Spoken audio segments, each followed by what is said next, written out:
네, 두 번째 위클리 라운드 전해드리겠습니다. 사업장에서 가끔씩 하다 보면은 이런 어떤 직책이나 직급이 정해져 있는 경우가 있는데요. 이런 직책이나 직급을 이제 강등시키는 처분을 하게 됩니다. 그러한 경우에 특정한 직책이나 직무에 대해서 지급하고 있었던 직무수당 또는 직책수당을 지급하는 경우가 있는데요. 그러한 수당 또한 자동적으로 감액을 해도 되는지에 대한 문의가 있어서 그거에 대한 답을 좀 드리고자 합니다. 이러한 강등은 두 가지로 구분을 할 수가 있습니다.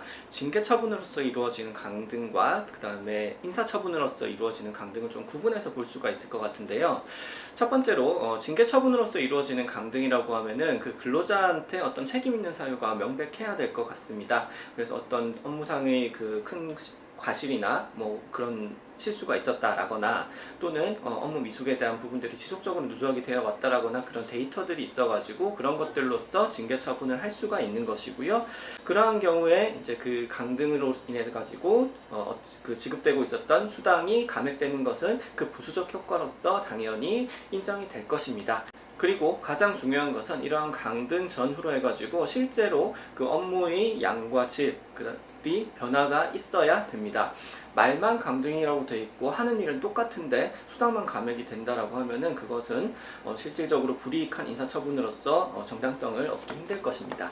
그 다음에 두 번째로서는 이제 인사처분으로서 강등인데요. 인사처분으로서 강등은 회사의 필요성에 의해 가지고 강등 처분이 가능하도록 하는 것입니다.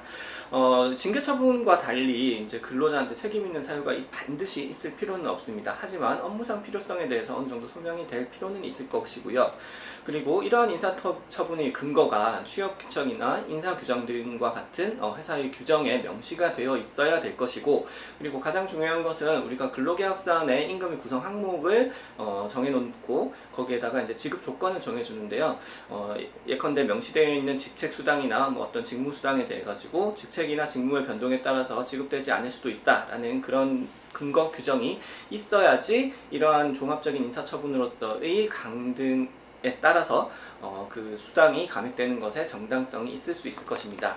여기서도 하지만 중요한 것은 앞에서 있었던 징계처분과 마찬가지로 강등 전후로 해서 실질적인 업무의 변화가 있어야 된다는 것입니다. 그런 변화 없이 단순히 강등 처분으로서 이루어지는 수당의 감액은 일방적인 임금 삭감으로서 정당성을 얻기 힘들 것입니다.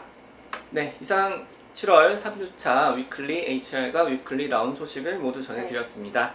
이상 소식을 전해드렸던 박수현 노무사 윤성준 노무사였고요. 이번 주도 HR 화이팅!